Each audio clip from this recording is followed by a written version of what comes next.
আসসালামু আলাইকুম। Nursing admission একাডেমিতে আপনাকে স্বাগতম। তো আজকের ভিডিওটা একটু অন্য লেভেলে সাধারণ জ্ঞান নিয়ে প্রশ্নগুলো করা হয়েছে এবং আজকে একেবারে রিসেন্ট টাইমের কিছু সাধারণ জ্ঞান প্রশ্ন যেগুলো ফুটবল রিলেটেড এবং এই প্রশ্নগুলো পরীক্ষায় আসতে পারে।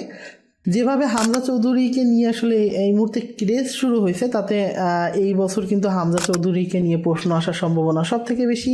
তো ভিডিও শুরু করার আগে বলি, আপনারা যদি আমার চ্যানেলে নতুন হয়ে থাকেন অবশ্যই চ্যানেলটা সাবস্ক্রাইব করে ফেলবেন এবং আমাদের ফেসবুক পেজ, আমাদের ফেসবুক গ্রুপ এবং আমাদের ওয়েবসাইট থেকে রেগুলার আপডেট পেতে পারেন।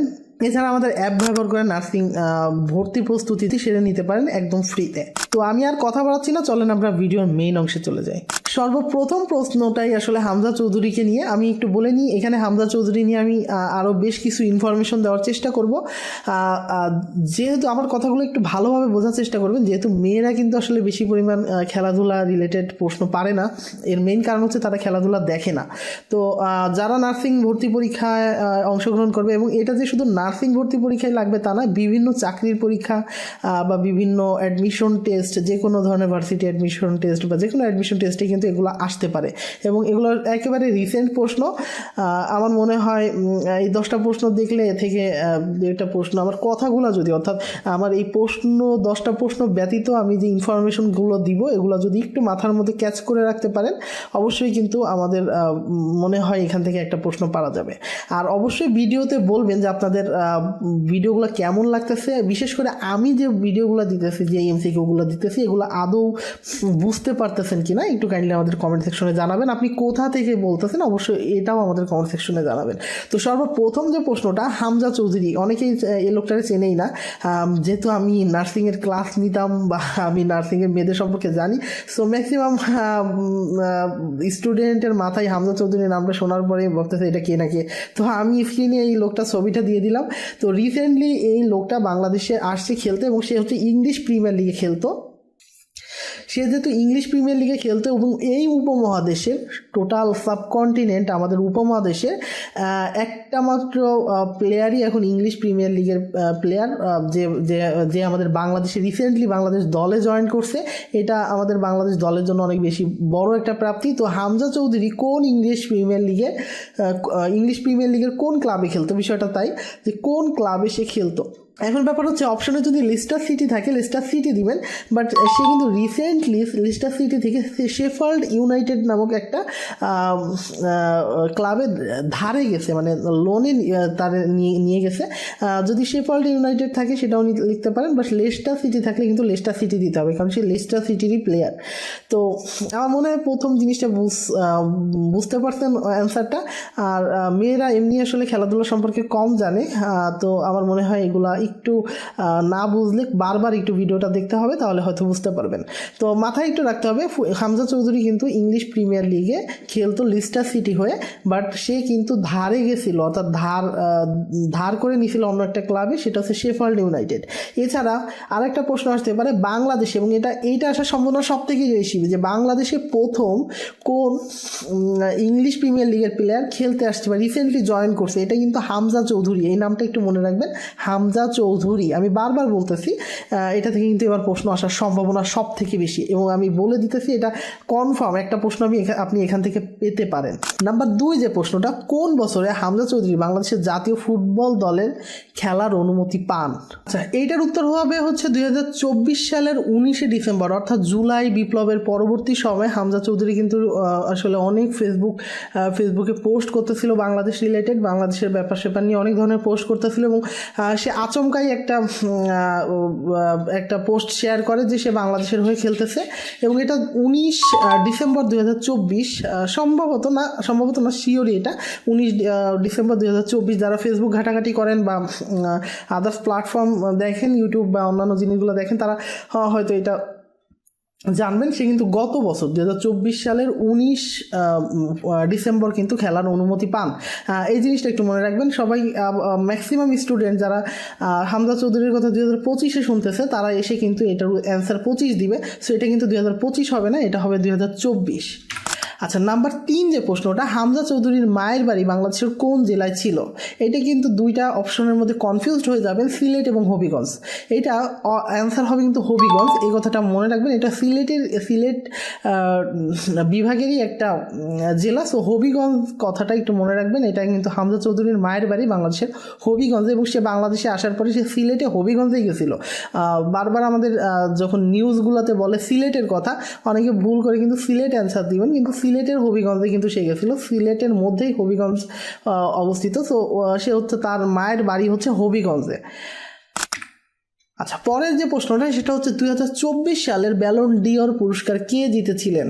দেখেন, 2024 সাল আমাদের পরীক্ষা যেহেতু 2025 সালে, 2024 সাল অর্থাৎ রিসেন্ট যে চ্যাম্পিয়নশিপগুলা, যেমন আপনি সাউথ এশিয়ান বলেন, এশিয়ান বলেন, বা আপনি ইউএফা বলেন, বা ফিফা ব্যালন ডিওর বলেন, ফিফা বিশ্বকাপ বলেন, এই জিনিসগুলো কিন্তু আসলে রিসেন্ট টাইমগুলাই বেশি আসে, মানে সর্বশেষগুলাই আসে ম্যাক্সিমাম। তো সেই হিসাব করলে 2024 সালে ম্যাক্সিমাম কিন্তু সর্বশেষ হিসাবগুলো আমরা ধরি। তো 2024 সালে ফিফা ব্যালন ডিওর জিতছিল এমন একটা মানুষ যারা ম্যাক্সিমাম বাংলাদেশের মানুষ চিনবে না। তো এইখানে আমাদের ভুল করে কিন্তু অনেকে লিওনেল মেসি এবং ক্রিস্টিয়ানো রোনাল্ডো দিয়ে দিবেন, কিন্তু এইখানে এই দুইজনের কেউই হবে না, কিলিয়ান এমবাপ্পেও হবে না। এইখানে কিন্তু ব্যালন ডিওর জিতছিল রদ্রি নামের একটা লোক, যার সাথে ভিনিসিয়াস জুনিয়রের একটা কম্পিটিশন ছিল, এদের দুইজনের মধ্যে একটা হইতে পারে। তো এর মধ্যে রদ্রিরে দিয়ে দিচ্ছে, যার আসলে হওয়ার কথা ছিল না বাস্তব অর্থেই। আপনি কোন দল সাপোর্ট করেন, ব্রাজিল না আর্জেন্টিনা আমি জানি না, বাট এখানে রদ্রির হওয়ার কথা ছিল না, বাট ওরেই দিয়ে দিচ্ছে। আচ্ছা, এরপরে 2024 সালের উয়েফা চ্যাম্পিয়ন্স লিগের চ্যাম্পিয়ন্স কোন দল? আচ্ছা, এই অপশনটা একটু ক্রিটিক্যাল, আমি একটু বুঝাই বলি জিনিসটা। 2024 সালে অ্যাকচুয়াল যদি চ্যাম্পিয়ন্স ট্রফি হিসাব করা হয়, চ্যাম্পিয়ন্স লিগ হিসাব করা হয়, সেটা হচ্ছে ম্যানচেস্টার সিটি হওয়ার কথা। বাট এই 2024 সালে যে খেলাটা হয়েছিল, এটা 2020 সালে করোনার সময় এটা হয়েছিল না। সেই অনুযায়ী যদি, সেই অনুপাতে যদি আমরা 2024 হিসাব করি, 2024-এ চ্যাম্পিয়ন হয়েছিল কিন্তু রিয়াল মাদ্রিদ। তো যদি আপনি সেই হিসাব করেন 2024 সালের উয়েফা চ্যাম্পিয়ন্স লিগের চ্যাম্পিয়ন কোন দল হয়েছিল, এটা হবে হচ্ছে রিয়াল মাদ্রিদ। যারা আসলে খেলাধুলা বোঝেন না, অনেকের মাথার উপরে যাইতে পারে, ভাই একটু এই জিনিসগুলো নিয়ে ঘাটাঘাটি করতে হবে, কারণ আপনার এখান থেকে প্রশ্ন আসে। তো অবশ্যই খেলাধুলা রিলেটেড প্রশ্ন কিন্তু দুইটা একটা পাবেন। সো এই জিনিসগুলো নিয়ে একটু ঘাটাঘাটি করতে হবে, শিখতে হবে, জানতে হবে। আর যদি আমাদের চ্যানেলে থাকেন, চ্যানেলটা সাবস্ক্রাইব করে ফেলতে হবে। আচ্ছা, নাম্বার 6 যে প্রশ্নটা, 2024 সালের এশিয়ান কাপ ফুটবলের চ্যাম্পিয়ন্স হয় কোন দল? অর্থাৎ এশিয়ান কাপ, এটা কিন্তু সাউথ এশিয়ান না, এশিয়া, অর্থাৎ এশিয়ার মধ্যে অনেকগুলো দল আছে, কাতার আছে, জাপান আছে। তো এইখানে চ্যাম্পিয়ন হয়েছিল জাপান লাস্ট চ্যাম্পিয়ন হয়েছিল 2024 সালের এশিয়ান ফুটবলে। 2024 সালে ইংলিশ প্রিমিয়ার লিগের শীর্ষ গোলদাতা কে? আবার কেউ হামজা চৌধুরী এখানে দিয়ে দিয়েন না। 2024 সালের ইংলিশ প্রিমিয়ার লিগের শীর্ষ গোলদাতা ছিল, স্ক্রিনে এই ভদ্রলোকের ছবিটা দেখতেছেন, এর নাম হচ্ছে এরলিং হল্যান্ড। এই লোকটা কী করছিল জানেন? এই লোকটা ইংল্যান্ডের হয়ে মানে একদিনে, মানে এটা আমি সর্বোচ্চ গেস করতে পারতেছি না, সর্বোচ্চ গোল, মানে একটা ম্যাচে সর্বোচ্চ গোলের রেকর্ড করছিল এই হল্যান্ড। এই কথাটা একটু মনে রাখবেন। এই এরলিং হল্যান্ড ছিল হচ্ছে ইংলিশ প্রিমিয়ার লিগের শীর্ষ গোলদাতা 2024 সালে। আচ্ছা, 2024 সালে কোপা আমেরিকা ফুটবল চ্যাম্পিয়ন্স ট্রফির মানে এই চ্যাম্পিয়ন হয়েছিল কোন দল? কোপা আমেরিকা তো বোঝেন, ব্রাজিল আর্জেন্টিনারা যে এইটাই খেলে, যে অঞ্চলটাই খেলে। তো এইখানে ব্রাজিল আর আর্জেন্টিনা নিয়ে আসলে কনফিউশন হবে ম্যাক্সিমাম ক্ষেত্রে। একটু মনে রাখবেন, লাস্ট বিশ্বকাপ জিতছিল আর্জেন্টিনা, লাস্ট কোপা আমেরিকাও জিতছিল আর্জেন্টিনা। তো দুইটা একটু মনে রাখবেন, আর্জেন্টিনা হচ্ছে লাস্ট কোপা আমেরিকার চ্যাম্পিয়ন, এবং লাস্ট বিশ্বকাপের চ্যাম্পিয়নও কিন্তু, অর্থাৎ লাস্ট বিশ্বকাপ হয়েছিল কবে? 2022 সালে। তো সেটাও জিতছিল কিন্তু আর্জেন্টিনা। আরেকটা কথা বলি, এর পরের বিশ্বকাপটা কবে? এর পরের বিশ্বকাপ কিন্তু 2026 সালে, অর্থাৎ আগামী বছরই কিন্তু আমরা কিন্তু আবার ফুটবল বিশ্বকাপ দেখতে পাচ্ছি। ইনফরমেশনগুলো একটু মনে রাখবেন, কারণ আমি এই ইনফরমেশনগুলো দিতেছি, আপনার শুধু যে এই 10টা এমসিকিউ আসবে তা না, মানে এই যে ইনফরমেশনগুলো দিচ্ছি এর মধ্যে থেকেও এমসিকিউ আসতে পারে। এবং আমি মন খুলে আপনাদের ডিটেলসগুলো শেয়ার করার চেষ্টা করতেছি, আমার নলেজগুলো শেয়ার করার চেষ্টা করতেছি। আচ্ছা, 2024 সালের আফ্রিকা ন্যাশন কাপস জিতছিল কে? আসলে আফ্রিকার মধ্যেও একটা, আফ্রিকা অঞ্চলের মধ্যেও একটা খেলার ফুটবল প্রতিযোগিতা হয়, এবং সেইখানে একটা চ্যাম্পিয়ন দল হয়, এবং এটা হয়েছিল মরক্কো খুব দ্রুত কিন্তু তাদের ফুটবলটা আগায় নিছে, এবং ইভেন তারা গত বিশ্বকাপের সময় সম্ভবত সেমিফাইনাল খেলছিল। তো এটা একটু মনে রাখবেন। মরক্কো কিন্তু 2024 আফ্রিকা নেশনস কাপটা মরক্কো জেতে। আচ্ছা, 2024 সালের ফিফা ক্লাব বিশ্বকাপের শিরোপা কোন দল জেতে? এটা হচ্ছে রিয়াল মাদ্রিদ, একটু মনে রাখবেন।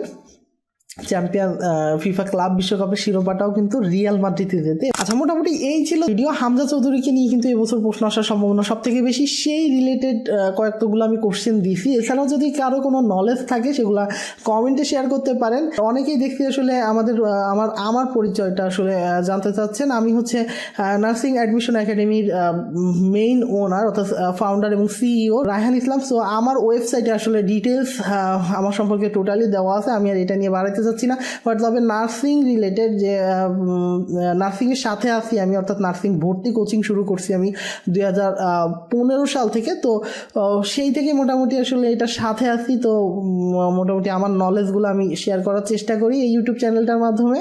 এবং আমার সাথে আরও 2টা মেন্টর আছে। তো 2জন মেন্টর, ওরাও মাঝে মাঝে ক্লাস নেয়, আপনারা ক্লাসগুলো দেখেন।